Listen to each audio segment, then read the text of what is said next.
screen, etc. Perfect. Thank you so much. All right, everybody, have the best class. Thank you. Thank you, ma'am. Thank you, ma'am.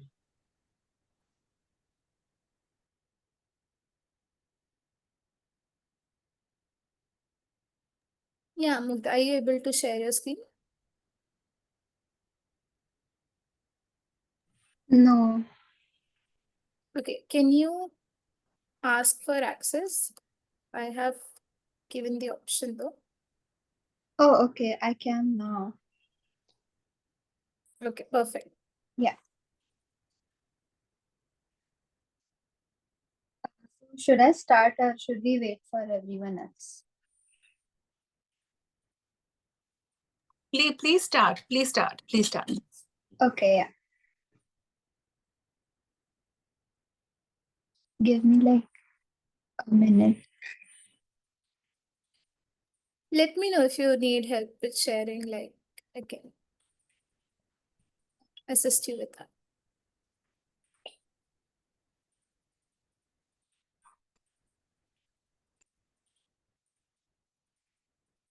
Can you see my screen? Yeah, Mugdha, it's visible. Okay. Oh, yeah.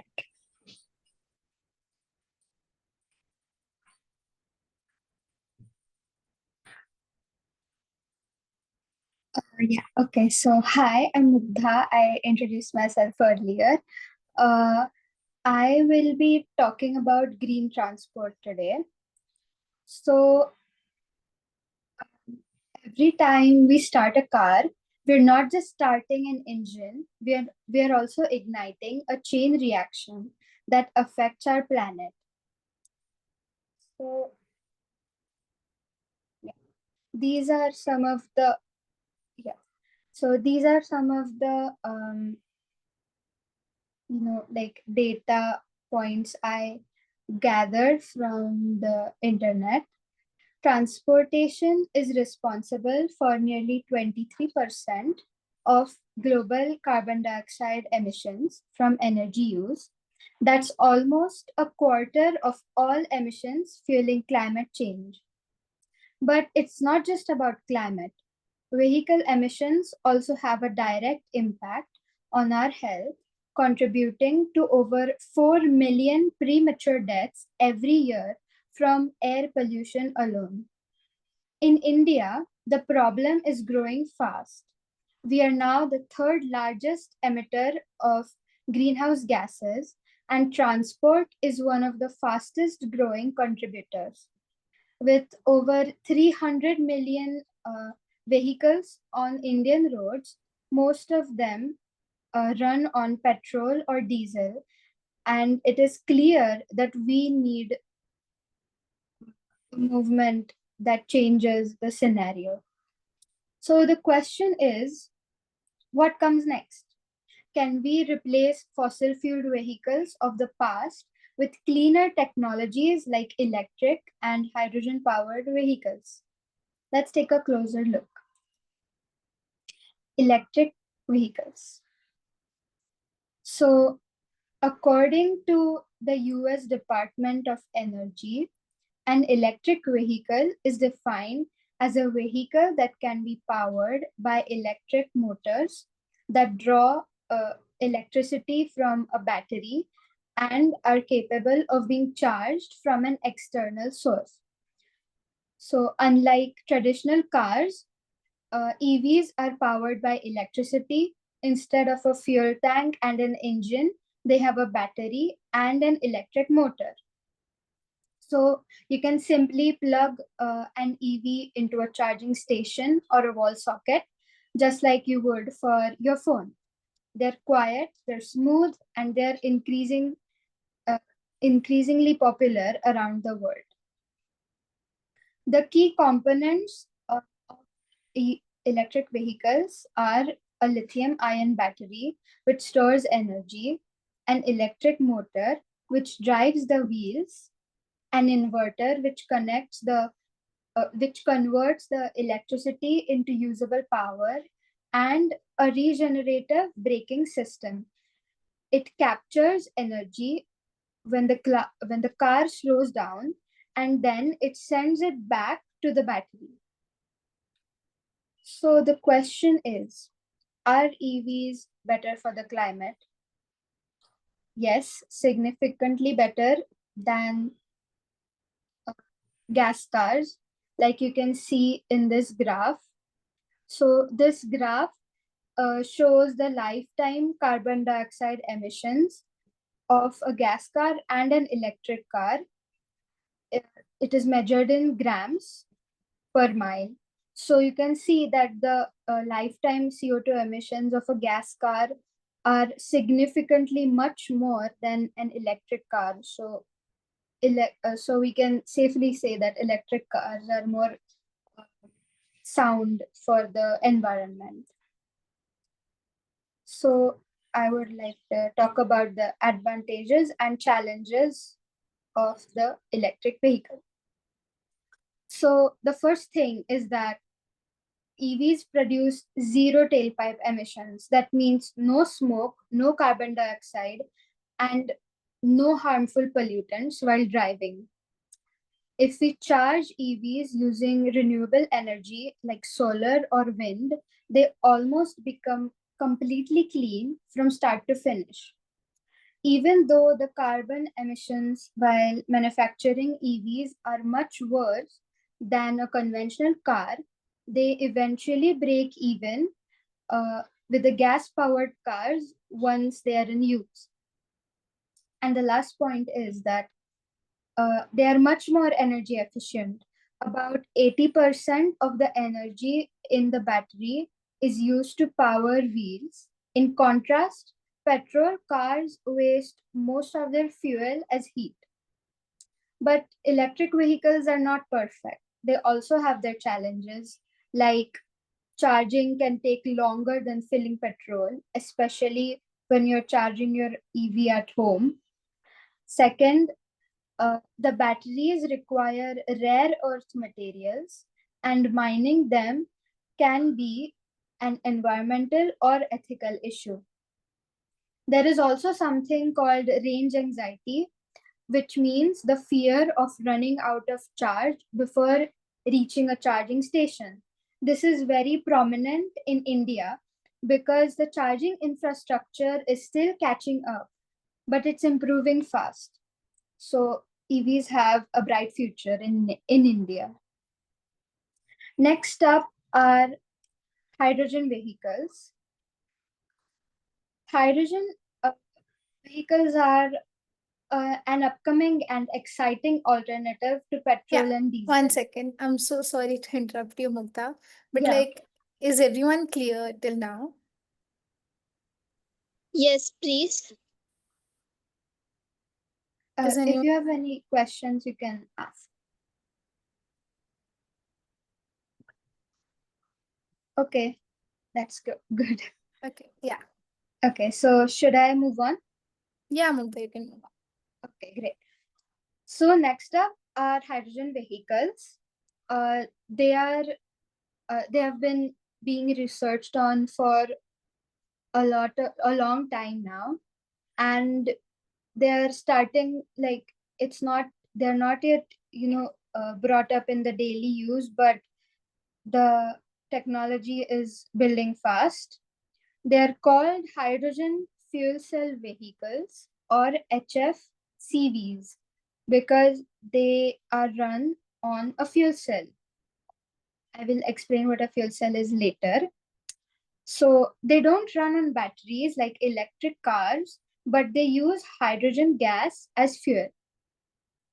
So the key components of hydrogen vehicles are the hydrogen tanks, which store compressed hydrogen gas, then the fuel cell stack, where electricity is generated, the electric motor, and a battery buffer, which stores extra energy like electric vehicles. So the working of an hydrogen vehicle is based on the fuel cell.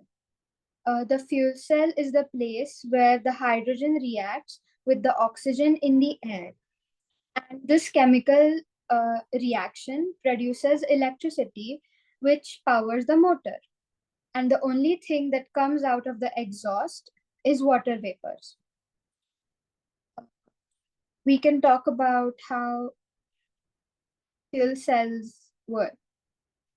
So this is a video. I will explain it to you. So this is the hydrogen in the tank, and this is the oxygen in the air. The hydrogen molecules want to go to the oxygen molecules, but they have a membrane which is blocking them from going towards the hydrogen molecules. The membrane only allows positive particles to pass through it. So, So since protons are positive, they easily go through the membrane. But then what about the electrons, right? So for the electrons to pass by and reach the oxygen molecule, a metallic wire is placed, which allows the electrons to pass from above the membrane and go towards the to the oxygen molecules. So as you know that whenever charge moves from one place to another, it produces electricity. So that's why when the electrons move from one place to the other place where the oxygen molecules are present, it produces electricity. The electricity produced helps the motor to move, whereas here the hydrogen molecules are reassembled and they fuse together with the oxygen molecules to form water molecules. So water's chemical formula is H2O, right?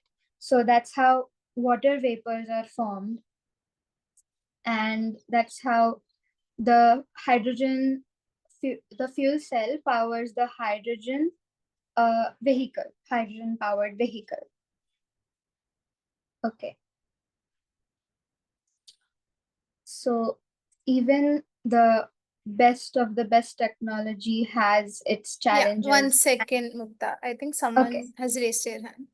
Okay. Yeah, Sanjana, do you have a question? Yes, as Muktari said that a wire is used to transfer electrons from positive side. So which wire is used? Okay, so it's a metal wire because metal wires are metals are really good conductors of electricity, and that's why metal wires are used in a fuel cell to carry the electrons. Which metal wire, like silver The or element. copper? Yes, Okay. yes. Okay, so I think they are like nickel, or like mostly alloys, but platinum is also used in fuel cells. But since you can't use platinum for vehicles, that won't be the wire which would be used in a fuel cell for a vehicle. So do you get my point? Yes, yes. Okay, so like, any kind of metal can be used, but mostly alloys, but fuel cells usually have platinum wires. That is why, fuel cells mostly have platinum wires, but you can't use platinum because it's very expensive. So you can't mass produce platinum wired fuel cells for vehicles. That's why I'm not sure about the material of the metal in the vehicles fuel cell. Yeah. Okay. I think there's another question in the chat. May I please know why the membrane is not allowing the negative electrons to move towards the... Okay. I am not sure why, but like, I'm not sure why it does not allow, but there it's like a semi-permeable membrane which only allows protons to move to the other side, and it's built that way. So you have to go into the making of a fuel cell for to understand why only protons move across the membrane and not the electrons. So the fuel cell is made in such a way that only protons will go through the membrane and the electrons will have to move through a metallic wire so that electricity is produced. Because if electrons go through the membrane, electricity won't be produced. So that's why the membrane only allows the protons to move across it. Do you understand what I want to say? Rukmini. Okay. Thank you. All right. So should I move on, or like do you guys have some more questions?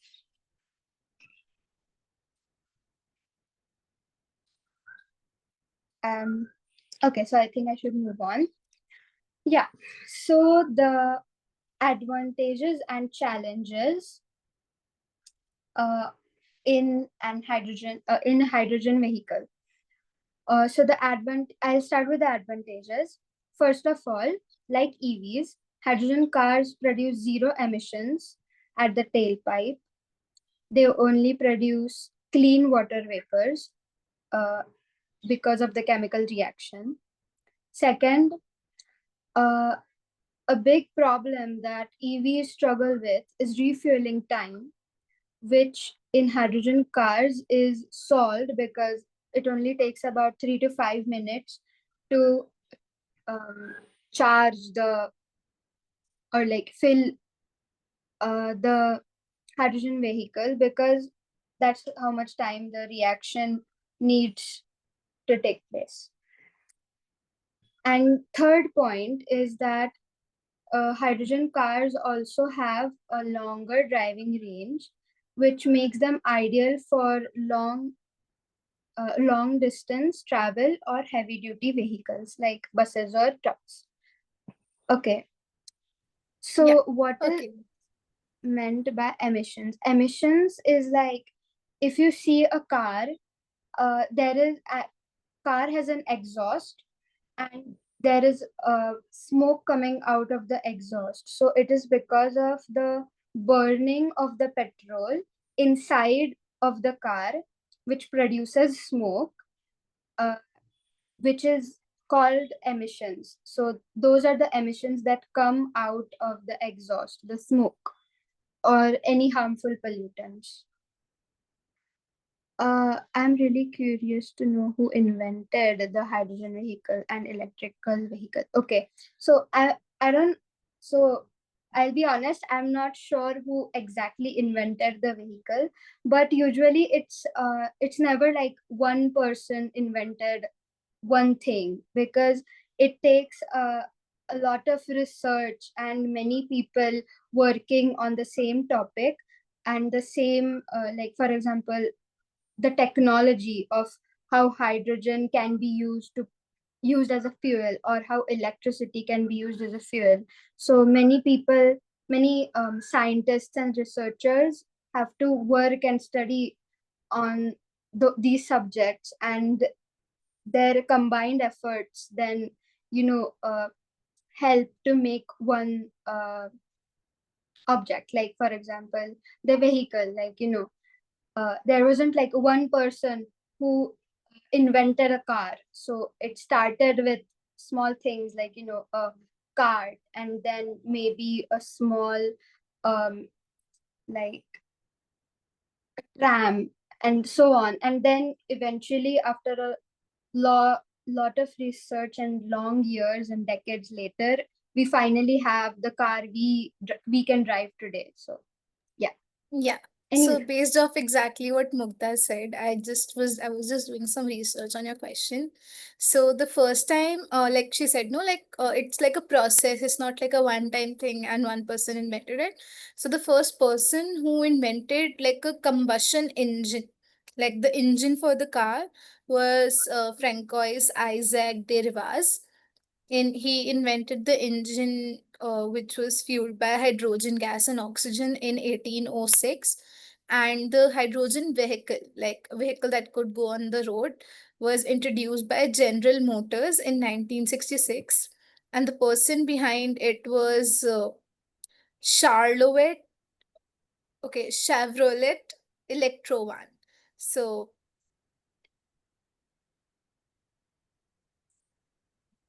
yeah, I can Thank you also so put much. I'll put this info in the chat box so you guys can like read the names by yourself. But yeah, Mukta, Hmm. you can continue. I'll put about electric vehicle also in the chat. Till Mukta continues with the topic. Okay. Thank you. Yeah. So so we talked about the advantages of hydrogen vehicles. Now I'll talk about the challenges. The main problem right now is that hydrogen is made from fossil fuels, which defeats the entire purpose of having a green vehicle. So unless we switch to making green hydrogen, that is without using fossil fuels, hydrogen vehicles won't be cannot be called as green vehicles. Second is storing hydrogen. It is very complicated because you have to store hydrogen in a very high pressure tank, and this makes it very risky and expensive. So it's like CNG. CNG is also a compressed gas. It has to be at a high pressure, uh, and when gases are at very high pressures, they convert to liquids. So that's why they have to be uh, kept at high pressures. And the biggest issue of all is infrastructure, because in the world there are very few hydrogen refueling stations and almost none in India at the moment. So that's the biggest challenge we are facing right now regarding hydrogen vehicles. Plus, the fuel cells are the fuel cells and the hydrogen tanks are very expensive to produce and maintain. Even though the costs are slowly coming down, it may take some more time. So, in the end, I would like to give a recap of what we saw today. First of all, electric vehicles are already transforming city roads. They're efficient, clean, and growing fast. Hydrogen vehicles, while less common today, offer a huge potential for long distance and heavy duty transport, with the added benefit of fast refueling and zero emissions. The truth is that there is no single solution for climate change. The future of sustainable transport is not choosing one technology over another, but it is about using every technology in the right way. EVs may dominate personal mobility, while hydrogen could power trucks, trains, and planes of tomorrow. So, what really matters right now is that the world is moving away from fossil fuels to a world where, uh, like the way we transport from one place to another, uh, and our modes of transport don't affect us, our planet. So, I hope that you could learn something different from today's my presentation, the presentation I presented today. And I hope you enjoyed it. If you have any questions, you can ask me. I'll try to answer them as good as I can. So thank you. If you have any questions, you can ask me if we have time. I'll stop sharing. Yeah, go ahead, Kushak. So first of all, I was very grateful for this class because I got to know about the hydrogen car. So my question is like, if the electric car and hydrogen car both are eco-friendly, so then which one we should buy and which one is perfect for the environment as we compare both? Hmm. Okay. So okay. So I'll try to be as unbiased as I can, but I mean, like I said, it's not really about which one is the best. It's about how we use, like we have a lot of technologies. We have CNG, we have electric vehicles now, and soon we'll also have hydrogen vehicles. So it's really about uh how we use it. And you know if even if we maintain, even like maintaining our cars, even if they're petrol cars, it is very important, because uh if you lack in maintenance, then the car will start producing more and more pollutants and smoke. So what with whatever we have, because not everyone can afford a EV, or like if it's more expensive, or a hydrogen car if it's more expensive. So it's really about how good we are at using what technology we are given. I think so. I hope that answers your question. Thank you. Yes, please. Does the hydrogen car has released or they are in the procedure of making? I couldn't understand what you said. Does the hydrogen car in the world has been released or they are in the making, please? Okay, so not for domestic use, but yes, many companies like Cummins, they have built a hydrogen more, like um, the technology. So, but they are not for domestic use yet because they're very expensive. But yeah, it is there. You have companies which uh have hydrogen powered vehicles in their facility. Okay. Thank you so much. Okay. Dildar, I think that's your name. Yes, please. My question is, what is the difference between hydrogen fuel and the CNG fuel? And yeah, that's it. Okay, so CNG is compressed natural gas. It's and hydrogen is like different. So I mean, hydrogen is like a different gas, and CNG is like a combination of gases. So it's man-made. CNG is not naturally occurring. Uh, and hydrogen fuel is like you get the fuel because of the reaction, whereas CNG is like it's a man-made fuel which is compressed at a very high pressure, and you power your car with it. So it's basically just the gas burning, so it does produce emissions. Okay, but the CNGs are very efficient for the transportation. Like they Hmm. uh, they are the less producing emissions, right? Yeah. CNG. Yeah, Yes, but that's it. hydrogen does not produce any emission like smoke or CO2 or any of that. It just produces water vapor, which is like not at all harmful. So Thank you. that's it. Okay. So thank you so much, Mugda. Thank you, everyone. So we also have Viraj with us today. Hi, Viraj. Yeah, hello, ma'am. Hello, everyone. Yeah, I think you guys have met before also. Yeah. So Yes, he will please. be so he will be taking another topic today. Whereas I think you can present your screen and just start. Yeah, will do.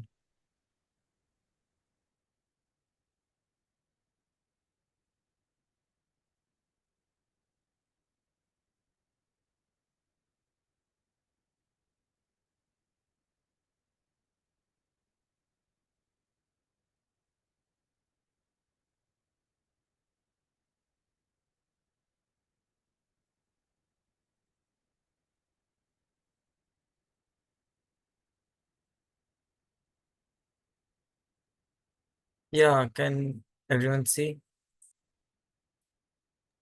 Yes, Yes, please. please. Yes, please. So, yeah, hello, everyone. I'm Viraj. You might have met me before. Today, I'll do my second presentation. This one is on aerospace and drones. So I would like to talk about planes so that mostly I want to talk about drones, how they're made, all the parts. And but then before that, I want to first show a little on aerospace because drones is a part of that. So first, what is aerospace technology? Does anyone want to try to answer that without looking? Hmm, I guess no. So yeah, so aerospace is a branch of engineering that deals with flying vehicles. So usually when someone talks about aerospace, they mean planes only or sometimes drones. But it since it also has space in it, so aerospace is anything that flies. So rockets also fly before they go to space. So they come in the field of aerospace. So right now here in this slide, I put two examples. This one is a Drishti 10 drone. This is part of the Indian Air Force. And this second picture is the Airbus E350, and you can see it's flying. So this is a commercial plane, so it's used for passengers. So like this is the types of aerospace vehicles. So these are three pictures of different types, and they all fly in different ways. So, uh, is does anyone want to guess what all these are? I can first let's start with the first one. This Air India plane. Yeah, Sanjana. What was your question, please? Uh, what type of an aerospace vehicle do you think this is? The Air India plane. What do you think it is? This is aeroplane. So yeah, it is. So it's called a fixed wing aircraft.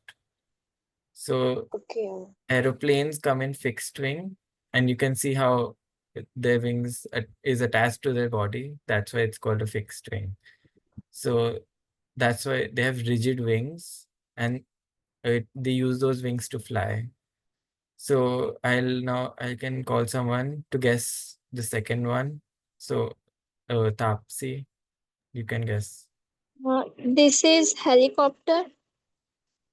Yeah, correct. So this is a helicopter, which is a rotary wing aircraft, and drones also comes under this type of aircraft.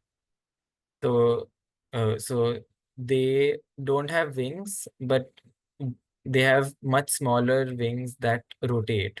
So instead of the helicopter moving to start flying, instead it rotates its blades, and that makes it fly. Then for the third and last one, Durgeshwari. Rocket or spacecraft.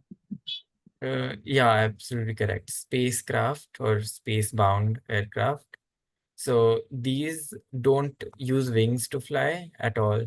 Instead, they just propel their exhaust from the bottom, and that kind of shoots it upwards. So it's like a firecracker, but much bigger and with a lot more design in it that make sure it reaches space. So now we can get to the main part, which is drones. So drones are types of uh, rotary wing aircraft, and sometimes you can see drones that are fixed wing, like at the start with the Drishti 10 aircraft. But right now we can focus on personal drones, which usually are just rotary wing. So they're also known as unmanned aerial vehicles because there's nobody flying them inside the drone. It's always someone with a remote control that's on the ground. That's why they're unmanned. And then they operate using remote control. Usually it's either for short range drones is Bluetooth, just like how we do for headphones or for speakers. That way they can connect the drone with Bluetooth and you can control it. But usually drones fly much farther than uh, the range of Bluetooth. So they use radio like the one that's in the car or the radio box. So originally, drones were made for military and surveillance. So that's why you can see here, there's a camera attached to this drone. So since it can carry a camera, they can use it to spy on people or to take footage from the air. And so now drones are cheap enough that lots of people can use them. And now there are also DIY kits for drones. So they're easy to make and people can get these kits and make them. So now we can explore the parts of a drone. So far, any doubts?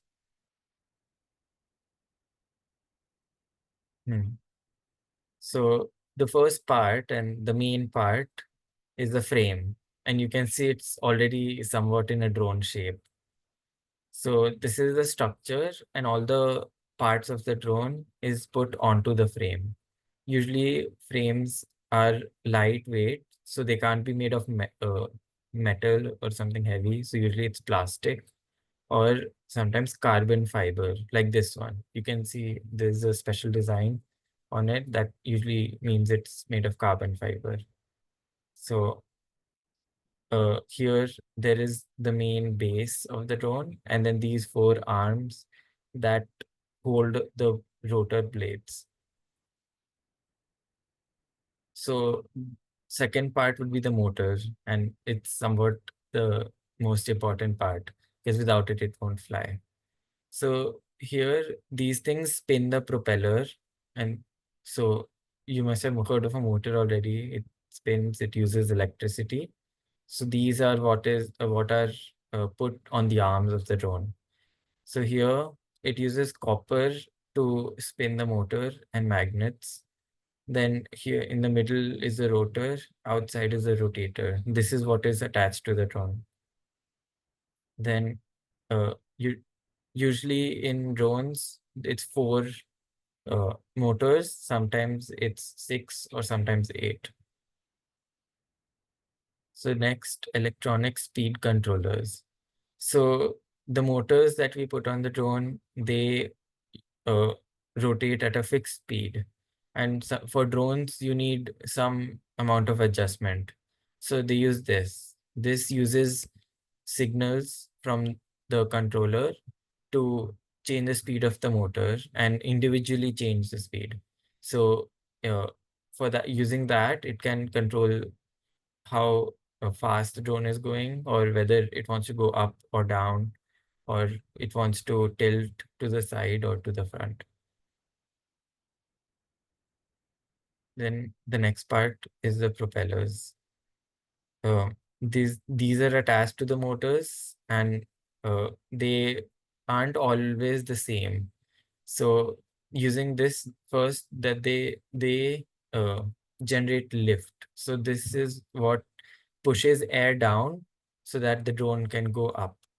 So what, as you can see in this picture, one of these drones, you can see this is the thick part and this is the thin part. Whereas in this, the thick part is on the right and the thin is on the left. So that's because they come in pairs. One is clockwise and one is counterclockwise. So they spin in different directions.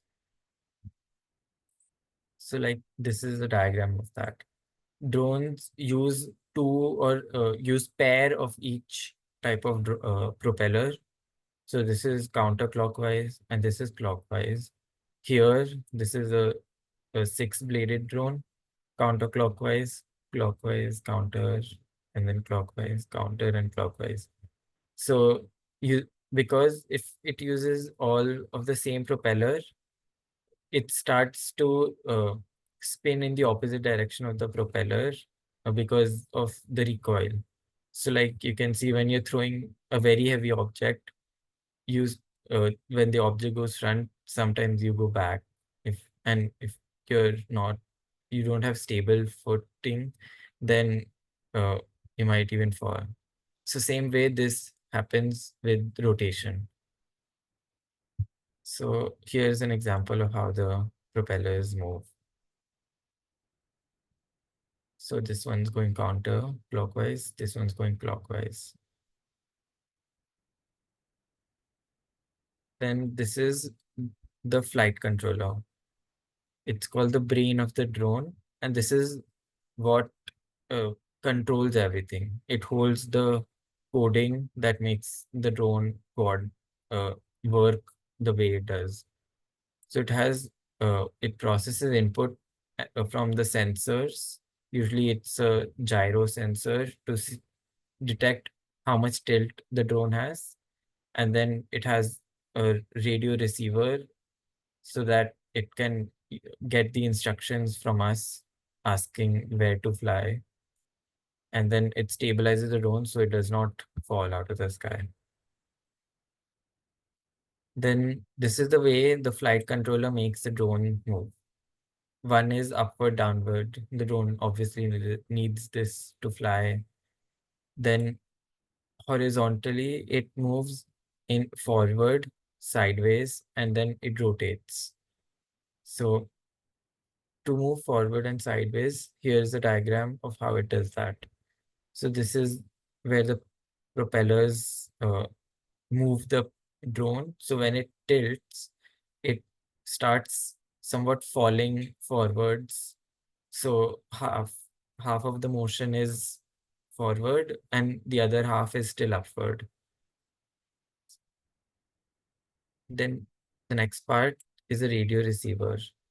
This receives control signals from the remote. So this is what makes sure that we get to talk to the drone and we tell it where to go, what to do. So here, this is the receiver and this is the flight controller. And this is our remote. So it has different controls that control the drone. Then this is the battery. Usually they use a LiPo battery, meaning lithium polymer battery. This is not the same as the battery that's in the TV remote or in some battery powered toys. This is a rechargeable battery and these are lighter because the drone can't be too heavy or it won't take off.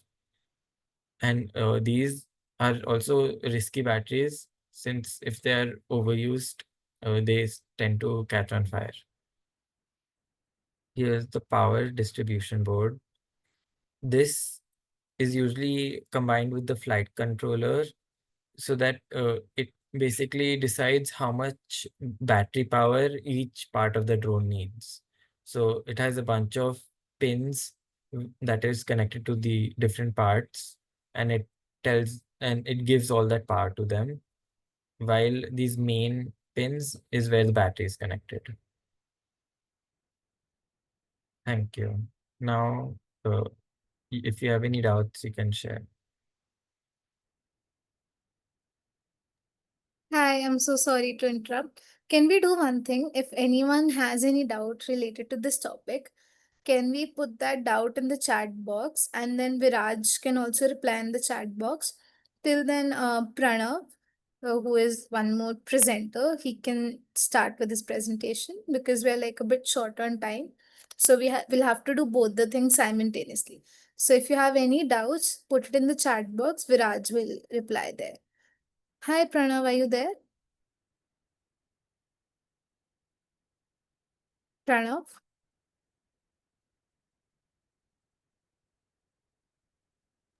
Yes, ma'am. Yeah. Can you switch on your camera and start with the presentation? Okay. 1 minute. Yeah, Viraj, I think people have started to put their questions in the chat box, so keep an eye over there. Yeah, I'll answer. Okay.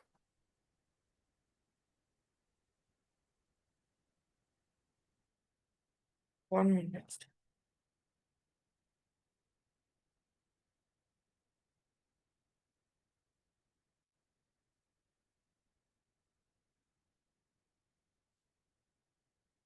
Yeah. Hello, hi everyone. My name is Pranav. Yeah.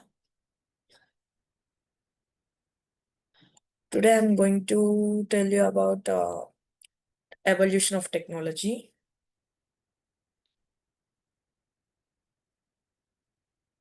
One minute.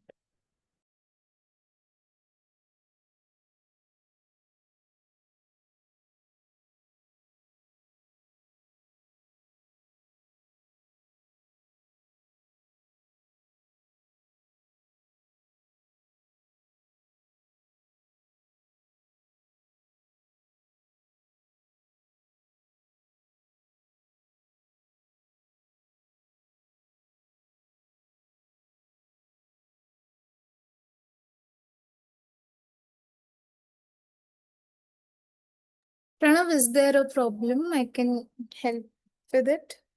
Yes, ma'am. Like my slideshow is not working. Okay. Can you okay, I think I have your link. Okay. Can you just start with your content? I'll put the slideshow in a bit. Like it'll take me 2 minutes, Okay, but ma'am. like start with your content till then. Okay. Yeah. Hi everyone. Today I'm going to tell you about evolution of technology. Like what happened in previous years, like before our age, and now what's going on, and about future, how the technology is going to be. Yeah. And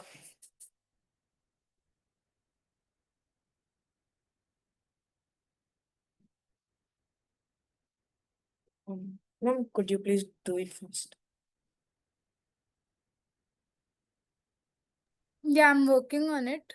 Can you please Yeah, start with the okay. content till then? Like Yeah, okay. Like what is maybe. actually technology is? Technology is like using science to create tools and systems that make life easier and better. Yeah.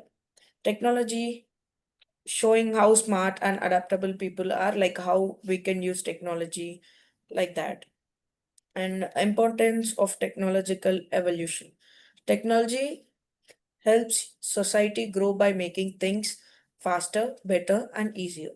It improves life, creates jobs, connects the world, and helps solve big problems.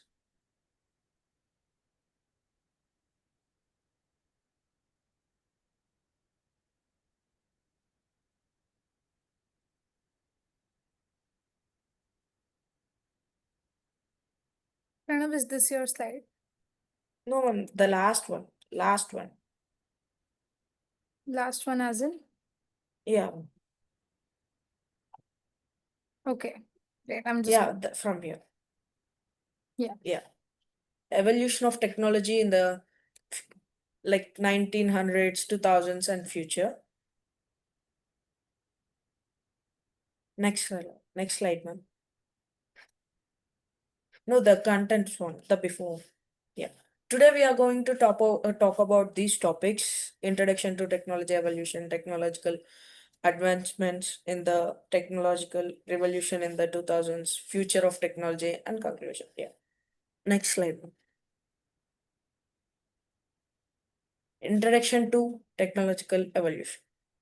Definition of technology. Technology is means like using scientific knowledge to make tools, systems that help us in daily life. It changes how we communicate, travel, and live, showing how smart and adaptable people are. And importance of technological evolution. Technology helps society grow by making things faster, better, and easier. It improves lives, creates jobs, connects the world, and helps solve problems, big problems. And methodology of for analysis. To study how technology has changed, we look at past events, its impact, and future trends. This helps us to understand how things change from the 1900s to 2000s and what might come next. Yeah. Any doubts till you?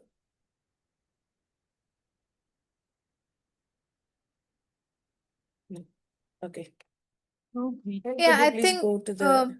yeah, I think if there'll be any doubt, they'll be putting it in the chat box. So yeah. Okay. Okay. Do you want me to go back? Yes, ma'am. This is the one. Yeah. Technological advancements in 1900s. Next slide, no?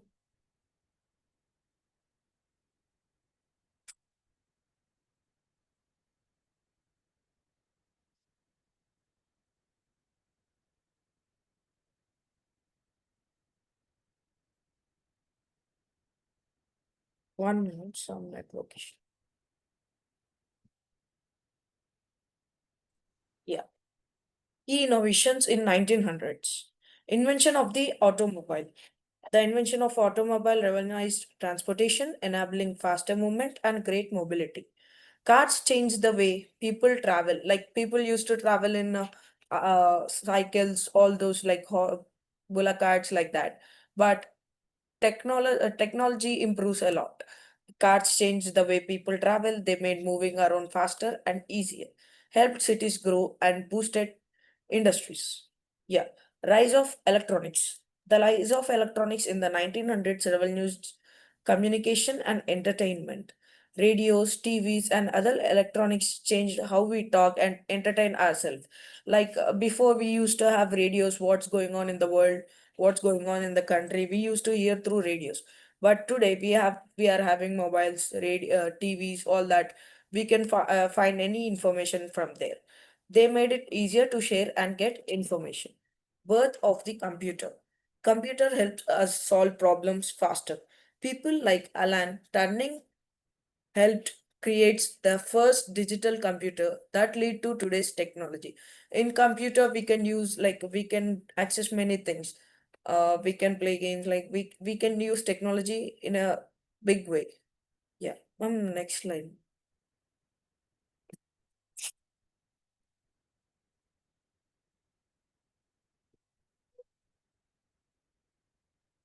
Hello.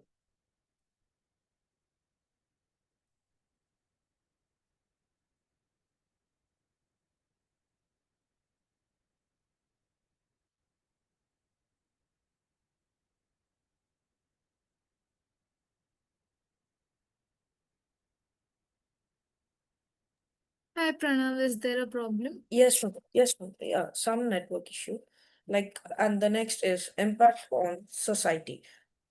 Change in communication. The 1900s saw revolutionary communication advancement, including telephone, radio, and television. Phones, radio, same which have spoken before. Radios, TVs help people to talk and share their ideas faster, creating a more connecting world. Yeah. And transformation of industries. Yeah. No, yeah. Transformation of industries. The technological advancement in the 1900s, such as the assembly line, telecommunication, and electricity, transformed industries by enhancing productivity. Like new machines and electricity improves how things were made, helping business grow and work faster. Like we used to like we will use the technology by in industries, machines like that. And social changes and mobility. Cars and better communication helped people move to cities, find new jobs, and live more active and connected life. like such as what do you mean? Like we have cars to travel anywhere, like that. Ma'am, next slide. Technological revolution in the 2000s. Next slide, ma'am.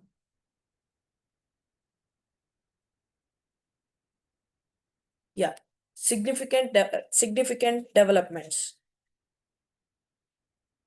Internet and digital revolution.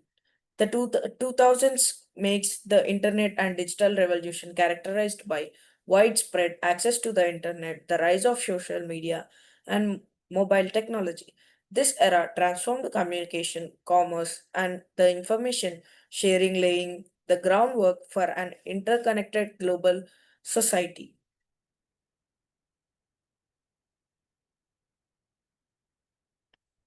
And like, what do you mean, internet and digital revolution in a simple way is internet. The 2000s made the internet common. Social media and mobile tech changed how we talk, shop, and share info. Like we used to go near shops and buy our like clothes, everything. But today we can access through mobile. We can shop online, like that. And mobile technology boom. The 2000s marked a mobile technology boom, characterized by the widespread adoption of smart mobiles and mobile internet. Innovations such as the iPhone revolutionized communication, enabling instant access to information and apps, fundamentally changing social interaction and daily life. Like smartphones become popular, they gave quick app access to apps, messages, and the internet, changing our daily life. And advances in artificial intelligence. The 2000s saw significant advancements in artificial intelligence, including breakthroughs in machine learning, natural language processing, and neural networks. These technologies enabled applications like virtual assistants, advanced data analytics, and enhanced automobile, transforming industries and shaping human computer interactions. Like AI become smarter in 2000s. Tools like voice assistant and smart apps started helping in work, learning, and life. Like we used to learn in books, like that, but now artificial intelligence can answer any question which we ask. Yeah. Next slide. Social shifts, changes in work and employment. The 2000 technology evolution transformed work with remote communication tools, and arrangements, and a global talent pool. This shift lead to the rise of economy jobs, gig economy jobs, enhancing work-life balance, but also increasing job insecurity for many workers.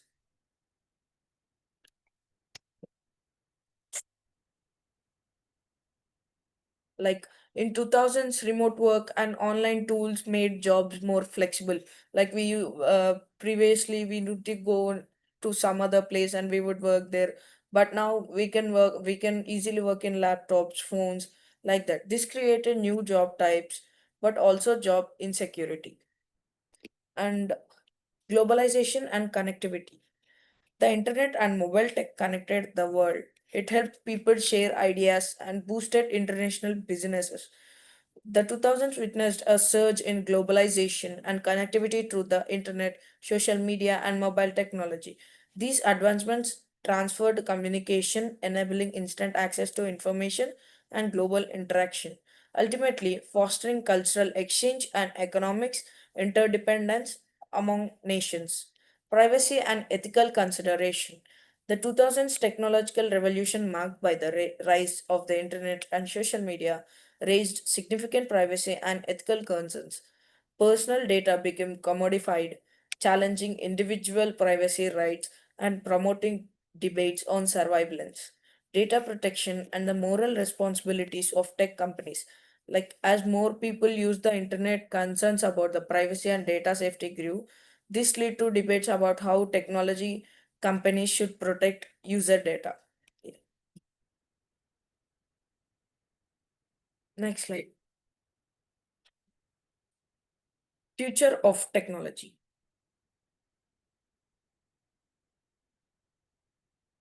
Next slide.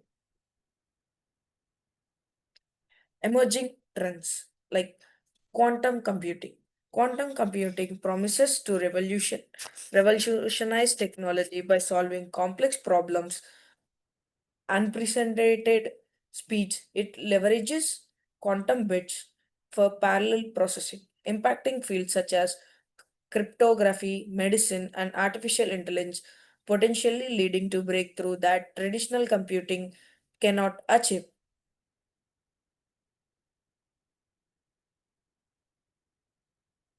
Like computer, quantum computing is like new computers that solve very hard problems super fast. They could change science, medicines, and technology like that. And biotechnology and healthcare. Biotechnology and healthcare are poised for poised for transformative advancements, including personalized medicine, gene editing, and AI-driven diagnostics. These innovations promise improved patient outcomes, enhanced disease prevention, and more efficient healthcare system, ultimately reshaping the landscape of medical treatment and public health. Like using tech in medicine to find better treatments, cure diseases, and improve health with things like gene editing, and AI driven diagnostics. Sustainable energy solutions. Sustainable energy solutions are poised like to revolutionize the future of technology, emphasizing renewable resources like solar, wind, and hydroelectric power. Innovation in energy storage, smart grids, and energy efficient technologies will drive globally efforts to reduce carbon footprints and promote a sustainable environment, like using clean energy like solar and wind to protect the planet. This helps to reduce pollution and fight climate change.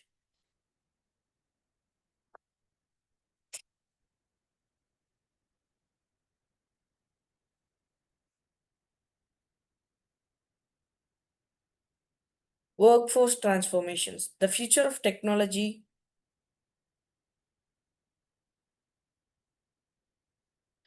is poised to reshape the workforce through automation and AI, leading to job displacements, but also the creation of new roles. Emphasize or reskilling and lifelong learning will be crucial for adaptation to these transformations in the labor market. Like technology like AI will replace some jobs, but also create new ones. People will need to keep learning new skills to get jobs like that. Ethical and moral challenges. The future of technology possesses ethical and moral challenges, including data privacy, AI decision making, accountability, and the potential for deepening inequality. Social norms must adapt to ensure technology serves humanity without compromising rights or fairness. Balancing innovation with ethical considerations is crucial for sustainable development. We must handle issues like data privacy, fairness, and AI decisions. Technology should help everyone, not harm or divide people. Future of human technology interaction. The future of human technology interaction will likely emphasize seamless integration, enhancing cognitive abilities and fostering emotional connections with AI. This evolution could reshape social norms, improve accessibility, and redefine work life balance, ultimately creating a more interconnected and empathetic.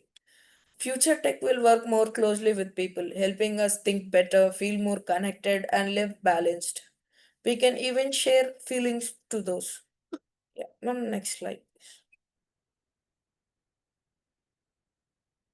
Conclusion. Yeah, that's Yeah, so I think we'll stop now. okay, ma'am. Yeah. So thank you so much, everyone.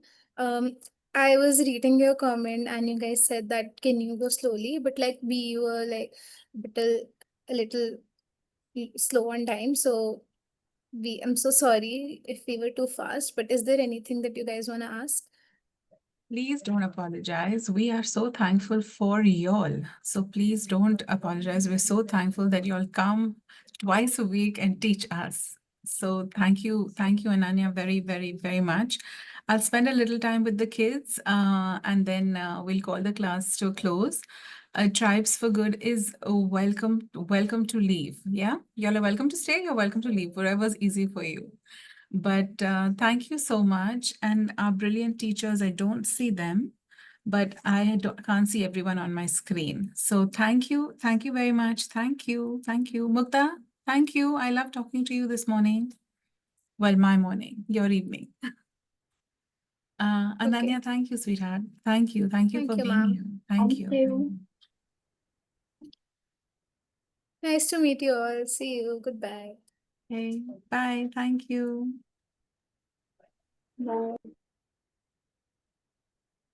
What's going on? Okay, I took a screenshot of some of your questions. Now, where is my phone? Okay. Ask me your questions that didn't get answered, please. Guys, come on. I don't know what's going on with y'all. There was some question. Phone call going on. My dear. Yes, Tapsi. Yes, so my question is, may you please tell me the big problem that's solved by technology? Yeah, I but you know, don't know. Tapsi, here's my challenge with you. Let me explain my challenge with you.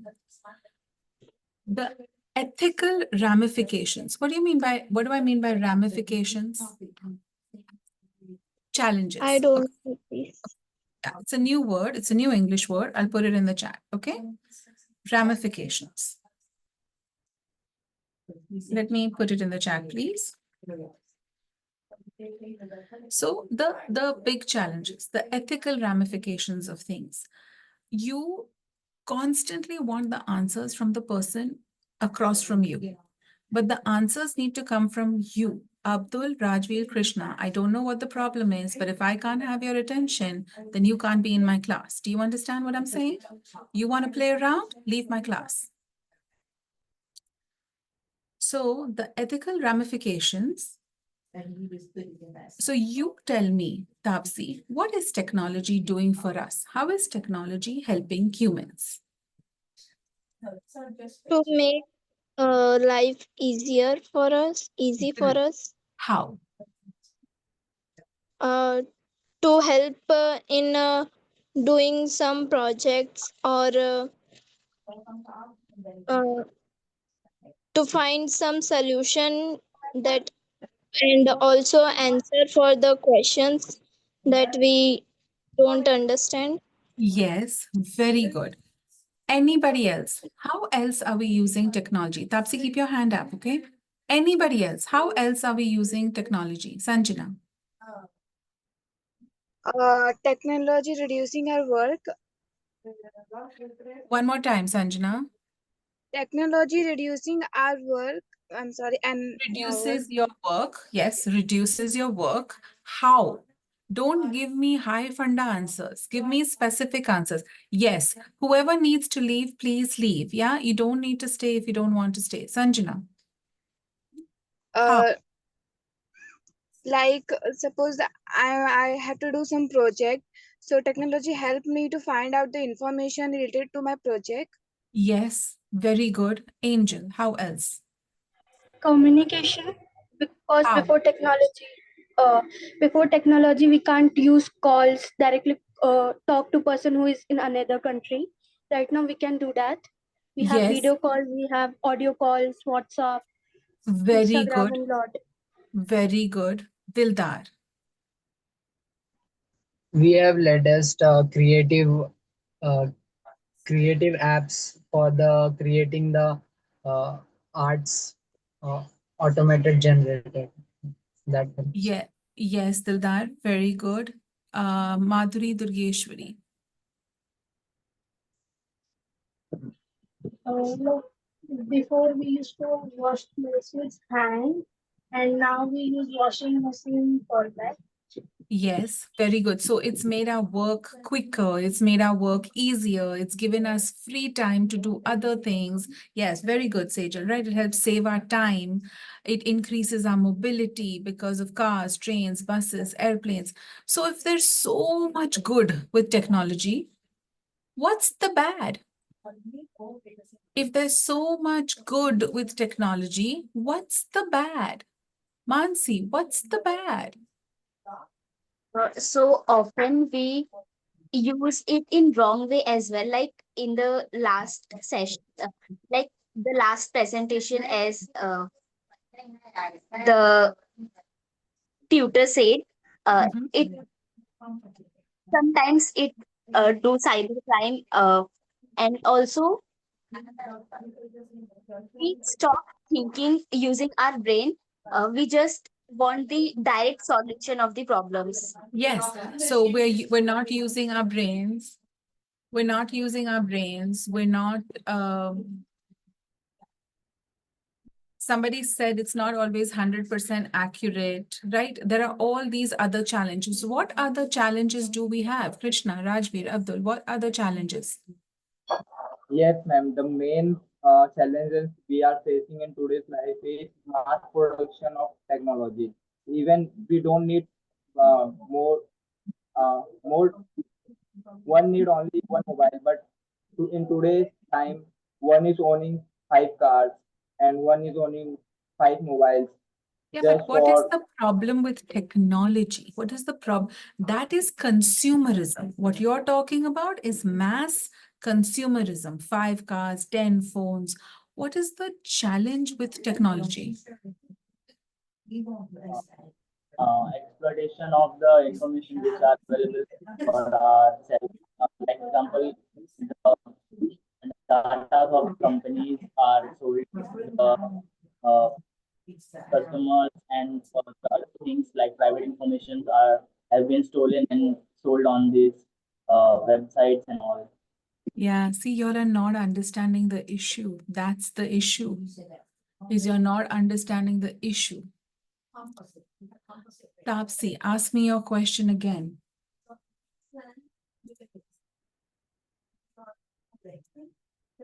Tapsi. Yes, so my question is, what is the like the problem uh, which sorry like the problem that is solved by technology? Yeah, one second.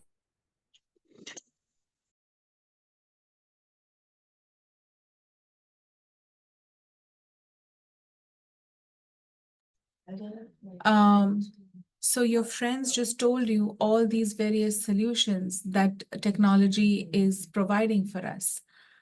So it's making our lives easier, it's saving our time, it's making us more mobile. But Tapsi, I need you to start thinking.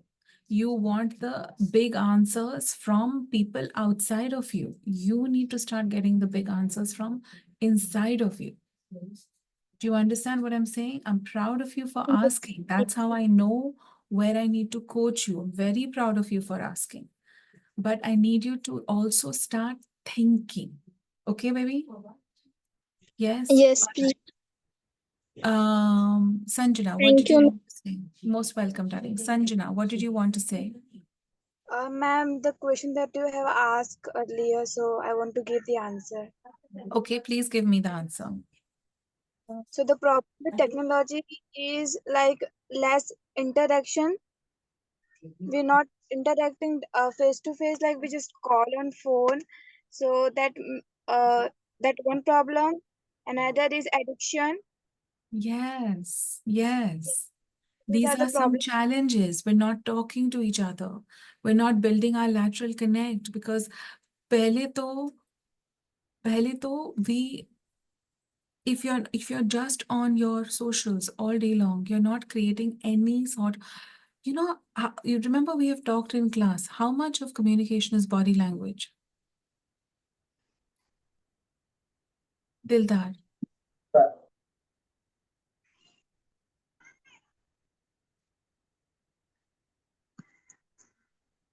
Don't remember. Angel, do you remember?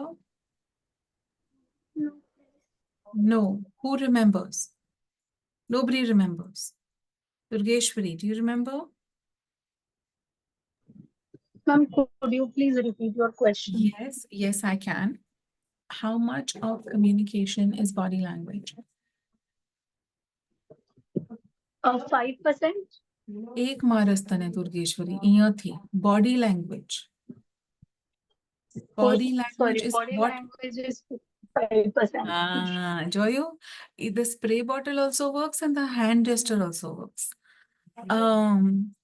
So 55%. Now, if 55% of communication is body language, of that, what is the most important component of the 55% of the body language? What's the most important part? दिलदार मुझसे बात करना, unmute कर तू. Yes, ma'am. Hand gestures. No, hand gestures are a part of it, but it's not the most important part. Durgeshwari, Madhuri. Is it words? Words that we speak? No, how are words body language? Words are completely different, right? We're talking about 55% of communication being Eye body language. contact. Eye contact. Yes, eye contact. Eye contact, right? Out of the body language piece, eye contact. Why do I want cameras on? So we can see each other. Now, if I look here and talk, here, I'm looking here and talking to you. It's a very different response than if I'm looking on the screen to see who's where, who's what, what's what, and I'm talking to you. Eye contact is very important. Now, if I'm sitting on social media chatting with people, or if I'm sitting on email chatting with people, or if I'm sitting on WhatsApp chatting with people, I'm losing my eye contact. When I lose my eye contact, stay with me here. When I lose my eye contact, which brain lobe is not getting strong? Which brain lobe is not getting strong? Yes, Sejal, occipital lobe. So now look at how it's working backwards for us, okay? Now we are chatting on WhatsApp, or we're picking up the phone and saying, "Bhai, idhar mail, da da da da da," whatever we are saying. Or we're chatting on social media, or we are watching YouTube, or we're scrolling reels. Basically, human ke saath, we are not making eye contact. So the brain, part of the brain that processes what you see, is not learning human connection, is not learning connection. Forget human connection, is not learning connection. Now, with seeing, then after occipital, we have temporal, we have parietal, we have frontal, right? Where your filing cabinet is. Now, if I'm looking at your eyes, if I'm making eye contact, किसी के आंसू दिखते हैं, आंसू के साथ emotion attach होता है, ये खुशी के आंसू है, ये गम के आंसू है, वगैरह. Correct? So this hippocampus part that's here, that's getting part from your occipital here. So now your emotional side of your brain is becoming smaller. Your occipital is not getting stronger. All by not meeting people, talking to people, communicating with people, looking at people in the eyes. All because we're doing things behind a screen. कभी कभी कैसे पता चलता है कि ये AI है और ये रियल है? आंखों को देख के, आंखों में चमक है कि नहीं, आंखें शिफ्ट हो रहे हैं कि नहीं, उस हिसाब से पता चलता है ये AI है या ये रियल है. लेकिन अभी अभी इन दिनों के बच्चों को फर्क पता नहीं हो रहा है, क्योंकि वो लोग मिल ही नहीं रहे लोगों को. तो रियल आंखें कैसे हैं, कैसे मूव होते हैं, उनको ये समझ नहीं आ रही है. किसी के इमोशंस कैसे आंखों के जरिए पढ़ते हैं, वो भी उन लोग को समझ नहीं आ रही है बारीकी में. You understand what I'm saying? Second thing about body language, eyes is one thing, because when you smile ना, ये सब भी ऊपर जाता है, right? When you smile, ये ऊपर जाता. But you know, when somebody is surprised, like you don't have to see my face. but you can tell from my eyes that somebody is surprised. But now you're not meeting somebody, you're not talking to somebody. So you have not learned ये surprise है, ये खुशी है, ये उदासी है. Correct. I mean, women who wear burqas and they only see this much, you can still understand what they are thinking, seeing, feeling. Correct? All right. So, but now that practice is going away. And when that practice is going away, this part of the brain is not getting strong. This part of the brain is becoming smaller. So not only are we not understanding eye contact, smiles. अभी पहले पहले कोई चाकू मारने आता था तो ऐसे they had that psycho smile on their face. And then you know what psycho smile is? Yeah, Fatima's like, I know what psycho smile is. Right? But इन दिनों कोई psycho smile भी करेगा तो आपको लगेगा अरे he's smiling at me, must be a nice guy. क्योंकि समझ में ही नहीं आ रहा ये psycho smile है. You understand what's happening here? कोई बीमार है, they don't have to tell you, वो चेहरा पढ़ के पता चलता है. Right now, but that samaj is going away. Now you add to that they are giving you robot friends. Because what have they understood? They have understood that people don't know how to connect with people. So let's give them a robot to be friends with. You're understanding how, Tapsi, are you understanding that? Where is she? Are you understanding the ethical implications of this? Ethical, moral implications of this? That our children, your children will be in more danger than you. And it's not a rich, poor thing. It'll be worse, of course, for the poorer children, but it will impact even the affluent kids. So the more you now learning how to program the technology, learning how to work with the technology, that is where your strength lies.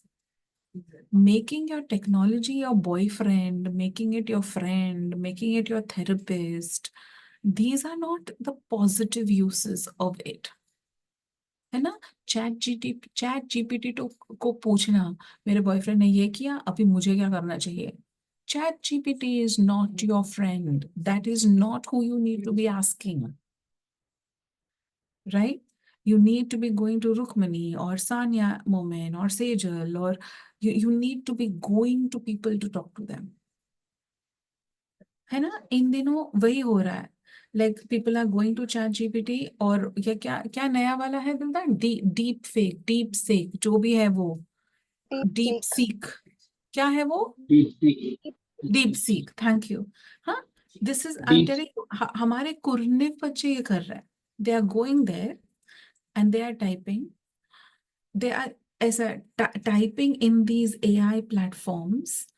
I went to class today and Rukmani Didi said this and this hurt my feelings and I wanted to say this and what should I have said, and ये deep seek पर लंबा चौड़ा answer दे रहा है. फिर वो लोग screenshot लेके मुझे भेज रहे हैं. Ma'am, do you think it is appropriate for me to say this to Rukmani Didi? I'm like, no, a machine gave you that answer. If you were going to talk, what would you say? Do you understand what I'm trying to tell you? Yes. Yes, ma'am. Yeah. So the downside of technology, upside of technology, downside of technology. And if we keep using it the wrong way, our brain will not work at all.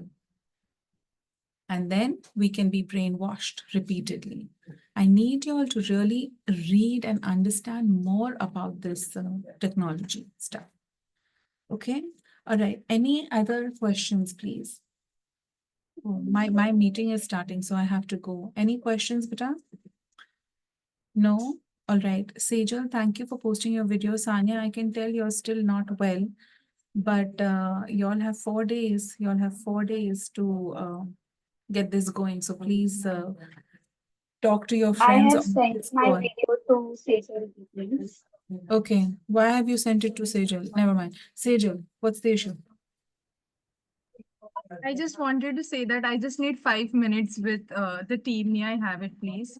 Sure. So I'm going to, who can I make host? Is anybody on a computer? I am there, please. Oh, lovely, lovely, lovely, lovely. So I'm making you the host.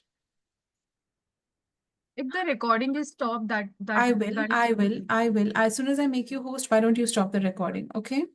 Can you do Okay, that? okay. Yeah, Yes. perfect. All right. I love y'all and I will get updated later. All right? Have the best time. Love you. Bye. Bye, bye, bye. Thank Bye, you. ma'am. Bye. Thank bye you, भी नहीं Thank you, बोलते ma'am. ये ma'am. बच्चे कैसे हैं ये लोग Bye, ma'am. Yeah, Thank Bye, you, whatever. ma'am. Bye. Bye. I'm